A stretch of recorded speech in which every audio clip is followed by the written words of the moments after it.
Hello, everyone, and we are live here on this January 19th, 2026, Martin Luther King Jr. Day. Uh, boy, a lot to unpack here today. Obviously, we're going to be talking about the Chicago Bears, their 25-26 season that came to a just heartbreaking, gut-wrenching end yesterday. And I've got a lot of thoughts about it. I've got a lot of thoughts about the DJ Moore play that we're going to go over here. Forgive me, but my face looks real red, but the lighting in front of me uh, in this room here, there's actually a lot of red colors and things like that that I have on some of the lighting on the wall. So I apologize for that. Anyhow, on to business here. The Bears lose in overtime yesterday to the Rams in the NFC divisional game, 20-17. And I want to take a look at some things a little bit deeper than other places. I know you kind of need time to unpack things to really comprehend what it all means. And every single year is different. Okay. I know everybody says we're going to have great players back next year. We have a great future ahead of us. You have no idea what injuries there's going to be, what kind of team chemistry there's going to be. So you can't take opportunities like this for granted. And I think that's why I'm so upset today as I wake up and, I haven't had any coffee or anything. Just got out of bed, started brainstorming on my notepad here, and I've got thoughts. First of all, before I get into the DJ Moore stuff, um, congratulations to the Chicago Bears. Just one hell of a football season. Nobody saw this coming. It was exciting. It was entertaining. It was aggressive. It was different. And that's the key thing. It was different. Um, I have in this very room the Chicago Sun-Times newspaper that has the Bears' last championship when they beat the Patriots. There's a reminder of it here all the time. I've covered football locally since 2008 and been a journalist for a lot longer than that. And so I've seen some football. I've been around some football. I've been around plenty of big games in my time.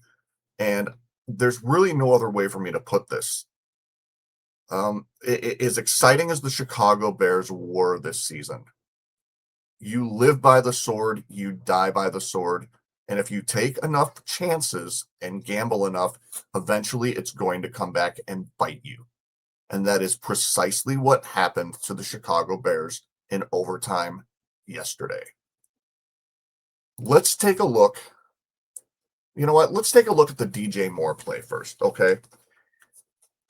In the blue circle here, you have DJ Moore, who is at about the 19-yard line. And as you can see, he is behind this Rams safety, and the Rams are in a too-deep coverage here. So they're trying to prevent the deep ball. They're worried about the Bears going deep here on this ball. And I've heard all kinds of different accounts of this play. I've heard from former Bears quarterback Chase Daniel. I've heard from the analysts on NBC talking about this play. And I mainly hear two different things when this play is being discussed. Number one, I hear a lot of people saying DJ Moore quit his route or he ran the wrong route. Okay. Now, for the sake of argument here, and this is a pet peeve I have. Okay. This is a pet peeve I have. Before I go back to this, there are so many people on social media who will tell you they know what that route was. Yet I haven't seen one person diagram what that route was when they're talking about it. People are assuming they know what that route was. They're assuming they know when Moore was supposed to cut, but nobody talks about it. Okay, so I'm not in the huddle. I don't have the playbook. I'm presuming, based on players' past experience and things that I know and that they know about football, that at some point here, DJ Moore is supposed to cut this route tighter, closer to where this yellow circle is, or closer at least in this open space to the 30-yard line. But here's the problem that nobody's talking about. Let's say, even if he does that, You see this defender right here near the 30-yard line below the yellow circle? That person is dropping into what looks to me like a soft zone coverage between the 20 and the 30-yard line. So even if Caleb Williams throws that ball where people are saying Moore is supposed to run that route, you're still going to be putting that football in harm's way. And given where you are on, I believe it was like 2nd and 8 at midfield with your season on the line, I checked, okay? That ball traveled 38 yards from where Caleb Williams released it in the air with 15 to 25 mile an hour winds just whipping across that stadium.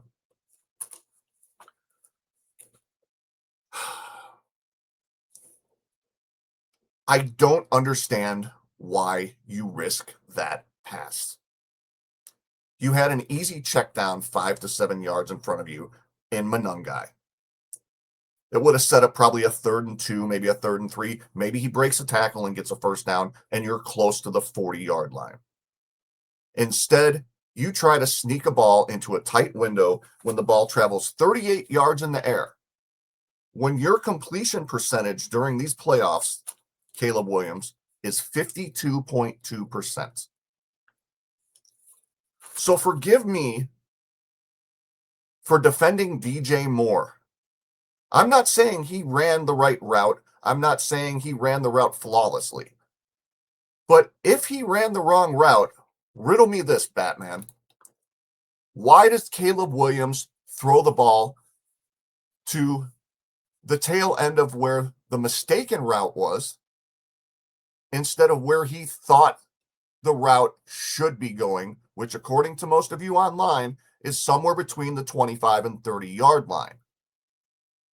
If you think that DJ Moore is going to cut that route short, why isn't the ball thrown where that route is supposed to be cut short? Instead, he leads the ball to where Moore is running to, and even if Moore busts his ass and finishes that route, even if it's the wrong route, that ball is still thrown into harm's way within 5 to 7 feet of 2 different defenders.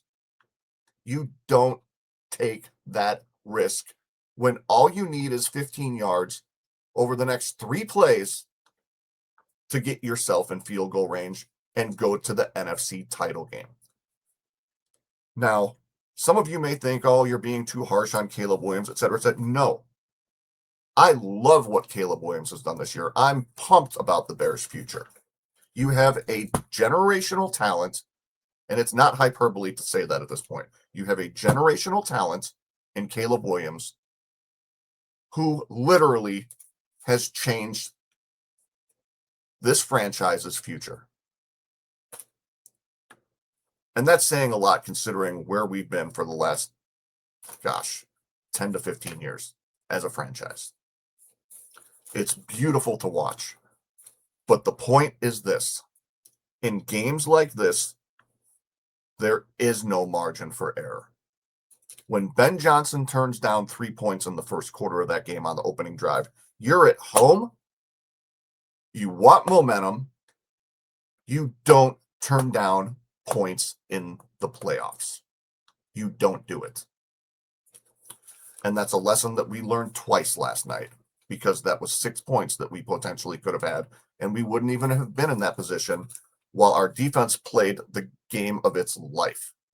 Think about what we did to Matthew Stafford, who is going to be, in all likelihood, the NFL MVP this year. The Bears outgained the Rams 417 to 340. They outpassed them 257 to 229. They outrushed them 160 to 111. More yards per play, more first downs, more third down conversions. You want for it on fourth down 6 times. You ran more plays. You had 4 sacks. They had none. You made the Rams punt. Get this. You made the offense that everybody hyped up all week long. Through the moon, through the roof. All I heard was Matthew Stafford this, Matthew Stafford that. And what do you go and you do? You make them punt 8 times. 8 times you made the Rams punt. That was an incredible performance. Granted, we could have got a better pass rush. That is something that needs to be worked on in the offseason. We're not getting to the quarterback quick enough, but you still made them punt 8 times. You made the NFL MVP punt 8 times, and you still lost the game. It can't happen. And it happened because we were arrogant and greedy and forcing the issue. And it reminds me of the movie Tin Cup. For those of you who've ever watched the Kevin Costner movie Tin Cup, where they have Cheech Marin as his caddy, and just Kevin Costner is trying to make the cut at the U.S. Open in that movie, and instead of just settling for par and making the cut and going pro like he wanted to and was his dream, he tries to make the green in 2 shots on a par 5, ends up getting penalty strokes, and he repeated this arrogance. This repeated arrogance ends up costing him a chance at becoming pro. And it reminded me of that last night with the Bears. Our offensive arrogance of our head coach. Now, granted, we wouldn't be where we are without Ben Johnson. So I don't want you to just think this is just a rip fest. Glad to have him here. Wonderful, wonderful coach. Just a complete game changer for us. But having said that, situational awareness is how you win championships. And last night, the Chicago Bears, in every key situational awareness moment, they lacked that. And I don't know if taking that away from Ben Johnson takes away the character of the team or the identity of the team, but there has to be some sort of a happy medium, in my opinion, where you're just not going for it all the time. You shouldn't have to go for it 6 times in a football game on 4th down to win the football game when your defense puts forward a performance like it put forward yesterday. And what's even crazier is the Bears defense, which led the NFL in takeaways, did this without even forcing a turnover yesterday. You make the Rams punt in overtime, you get to midfield, and instead of just playing it safe, finding a way to get in field goal range, using your tight ends, running short, safe routes to move the chains a couple more times, you try and sneak a ball into that window, and then everybody lights DJ Moore up for it, who, by the way, DJ Moore, right before this play, had just come out of the tent that he was in for almost 15 minutes in concussion protocol. I even wonder if they let him play with a concussion, which they're not supposed to do, because it was a playoff game. Who knows what they let slide? And he was out there concussed. Maybe that's why he didn't finish the route the way you wanted him to. He had a tremendous touchdown catch earlier in the game. And then don't even get me started on the Cole Kmet miracle. It's like, how many times can you pull the lever on the slot machine and it hits? Again, living by the sword, dying by the sword, taking chances, and it paid off so many times for the Bears until in the biggest moment of your season, it didn't, because you took one too many chances. There's no reason we should have lost that football game yesterday.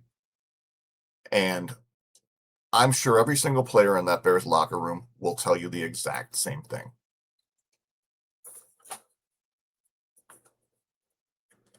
Had a couple of dumb penalties, but nothing that was like a big game changer.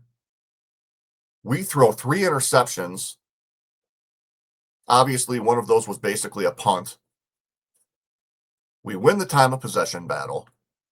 I mean, every single category across the board yesterday, the Chicago Bears were better than the Los Angeles Rams, except for situational awareness. Seems like a small detail, but that is why we lost the football game. When we had the third most rushing yards in the entire league, we could have kept pounding the ball. It's cold. The Rams defense is tiring. You're in overtime. I just don't understand why we took that risk. And again, hindsight is 2020. I get it. It's easy to go back and blame people for things after the fact. But today, when you wake up and you see this or you watch replays, I sincerely hope that if any of you come across DJ Moore, that you're kind to him instead of an asshole, or instead of calling him names or saying he's a bum or things like that. Your team without DJ Moore is a marginal playoff team fighting for its playoff life to even get in without DJ Moore this season. I know his numbers weren't there, and a large part of that has to do with the fact that you have a person who's going to be another potentially generational talent in Colston Loveland, who's eating up receptions. You have Odunze, who, when he's on, looks like he can be a superstar, but then he has these moments where he has drops, and he still has some work to do, but he's taking receptions away from Moore too. And this is a good thing. It just means your offense is more spread out. You have more weapons. You have more options. Your offense is more dynamic. And DJ Moore was a huge part of that. He had half of your receiving touchdowns in the playoffs. He had 11 receptions, which was the second most on your team behind Loveland this postseason. And your special teams did everything it needed to. Cairo Santos was excellent. Your punter was excellent. Devin Duvernay, I keep waiting for him to break one and go to the house all season long because he looks like he understands that he needs to accelerate when he hits those holes. And one of these times this season, we're going to see him bust a couple of kick returns for touchdowns. I really, really like him at that position. So our special teams is locked up. But again, if you're the Chicago Bears today and you wake up, you got to be kicking yourself in the pants a little bit because that game was in the bag if you wanted it. And if you played it cautious and played it smart, you probably get yourself in field goal range there. And instead, you get greedy at the worst possible time. And that was the difference in the game. Plain and simple, that was the difference in the football game. And it's just heart-wrenching because, again, you saw the effort that defense put forth out there against a dude who had one of the best passing seasons in NFL history this year in Matthew Stafford. So, a couple of other things. Going forward, the Bears are going to have to improve their pass rush either through free agency or the draft. I loved what I saw last night. It was the first time our entire secondary was really healthy, I think, in a long time. So you saw what that ceiling is. If our defense plays at that level and Caleb Williams and this offense progresses in the future, you might be looking at a Super Bowl for the Bears. But our opponents had 35 sacks this season, and boy, we just basically sliced our sack total in half. The offensive line did a tremendous job this year. I couldn't be more proud of what I saw. You know, you understood what your team's strength was. You got Caleb Williams rolling out a lot. You got him on the move. You played to your strengths, which is what I kept saying this team needs to do. And that's why it was kind of disappointing last night in overtime to not see them use Colston Loveland and not use Cole Kmet more. I mean, you see Kmet and Loveland standing next to Williams in the huddle, and they look like giants next to Williams. These are huge targets, super athletic human beings who I think you need to start utilizing more over the middle of the field instead of being afraid to throw in that area. Now, I know Williams had a pick over the middle yesterday near the end zone that stalled a drive too, and that was another mistake where you try and squeeze a ball in a short window there and it backfires on you. It costs you 6 points. The Bears should have walked away with this football game. They should have just walked away with it. You know, probably been a 7 to 10 point victory. And again, just taking too many chances. It's ironic because that's kind of how you got here. having to execute fourth downs, just getting luck after luck after luck rolling your way. And then when you need it to roll your way the most, after that tremendous Cole Kmet thing, it just schoolyard football. Williams that's what it reminds me of, is schoolyard football, where you just kind of have to improvise. And that's one of his strengths. But unfortunately, sometimes when you improvise and you take too many chances, things don't go your way. And that's where we're at with the Bears. 24 sacks for the Bears this season.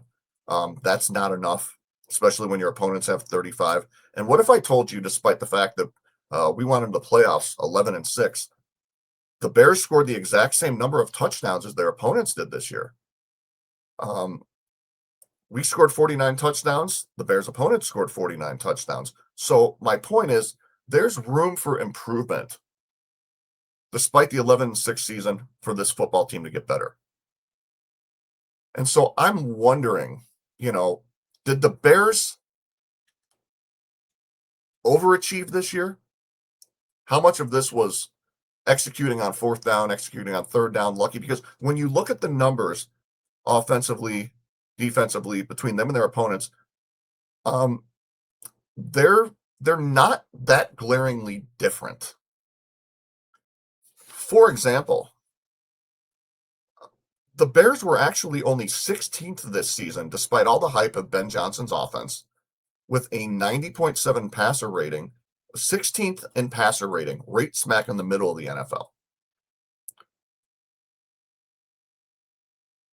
We were third in the league in yards per carry at 4.9. So the Monangai Swift two-headed monster is a thing. But just being able to kind of turn to either one of those guys and seeing those two guys and their dynamic ability, their agility, their ability to hit people, despite Monangai, he doesn't look like he's that big of a guy, but he absolutely trucked a couple of Rams defenders last night. That's a dude who hits the holes hard. He hits them like he wants to gain big yardage. It's just aggressive. I love it. So, in summary, I'm sorry if this sounded like a big negative rip fest on the Bears here at the end of yesterday's game, but I'm highlighting these things the entire time we've been talking because it's important to learn from your mistakes.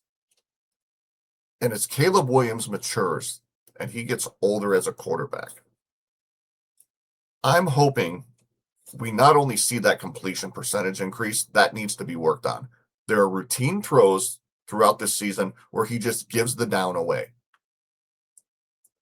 Instead of checking down or instead of, hitting the guy that's open 5 to 7 yards in the flat, and sometimes he just completely misses them, 52 to 55% completion percentage, that's got to go up, and I think that's going to go up. The Bears were near the top of the league or at the top of the league in drops this year, and we saw some of them last night. Some of those balls were thrown a little bit behind. But again, that's something that needs to be worked out. You're in the playoffs. You played 19 weeks at that point. It's got to be sharper than that. You can't only be completing 50% of your passes. You're going to lose a lot of football games that way. And so as good as he's been and as great as the pass protection was, and I guess that's what's even more frustrating about it, is the fact that despite the fact that our offensive line was buying him an extraordinary amount of time all season, his completion percentage was still that low, despite having extra time to throw constantly. So, off-season, Ben Johnson, Caleb Williams, let's work on making those routine throws. Let's work on knowing the situation and when to take risks versus when to not take risks and why that matters. And that goes for Ben Johnson turning down points 3 or 4 different times in the last 2 weeks of the playoffs. That goes for everybody out there. There's a time to gamble and there's a time to not.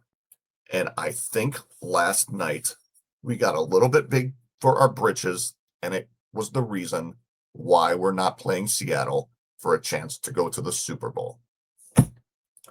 I'm sorry if that sounded like one big run-on sentence or rant, but those are my thoughts. That's my initial kind of knee-jerk reaction to all of this. But 4 touchdowns, 5 interceptions for Caleb Williams in the playoffs, 52.2% completion percentage. Obviously, we're not in the spot we are without some of his dynamic plays and his playmaking ability. But at the same time, I want to dream big. Imagine if he and Ben Johnson and this team improve on all of those things in addition to the talent that's already there. Good Lord, who knows what the ceiling is for this football team. And I feel like we could have done a better job of managing that last night late in the game. I'm curious to know what you all think.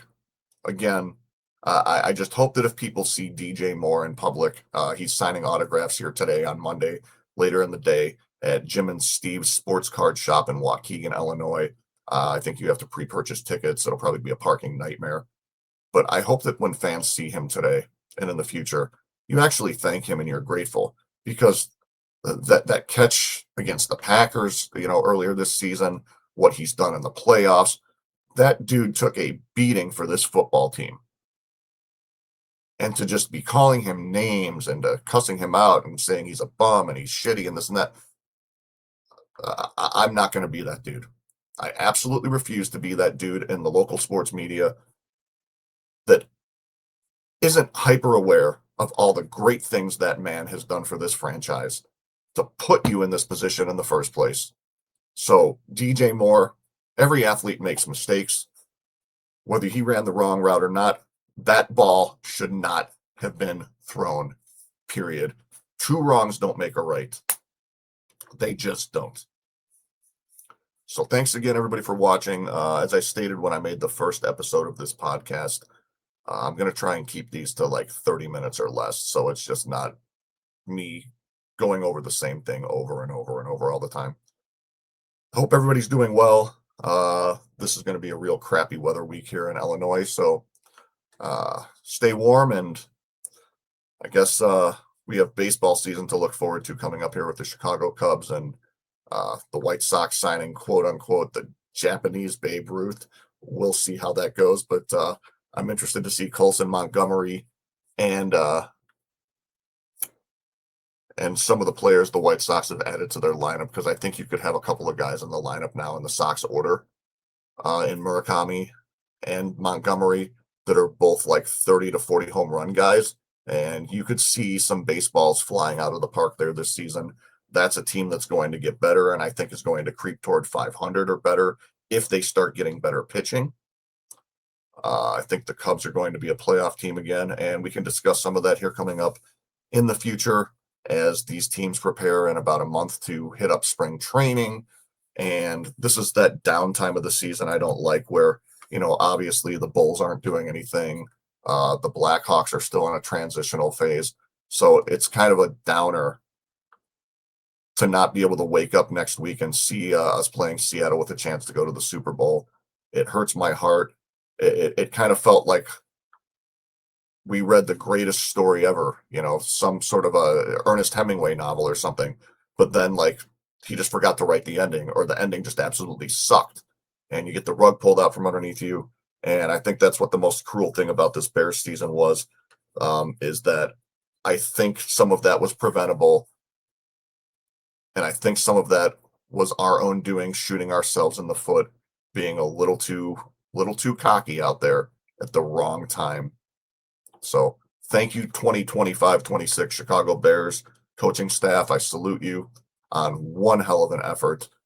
This is a team that's going to be remembered here in Bears history very, very favorably. People are going to be excited going into next year. There's going to be expectations now. And this division is still a grind. That's not going to change. So nothing's going to be handed to them next season. Let's hope the Bears learn the lesson next season that the Chicago White Sox didn't learn when they kind of thought they could just go through the motions when they made the playoffs a couple seasons in a row, and that the guys put in the work this offseason and they take this and let it sting. it should sting. It should sting a lot because, again, I think you kind of had your destiny in your own hands last night and just kind of fumbled it away a bit. Thanks for watching, everybody. God bless. I hope you're all doing well. And thanks for watching. I got to go have some coffee and wake up because, like I said, I just woke up and want right at this here today because I wanted to kind of get some things off my mind and kind of defend DJ Moore a little bit in the process.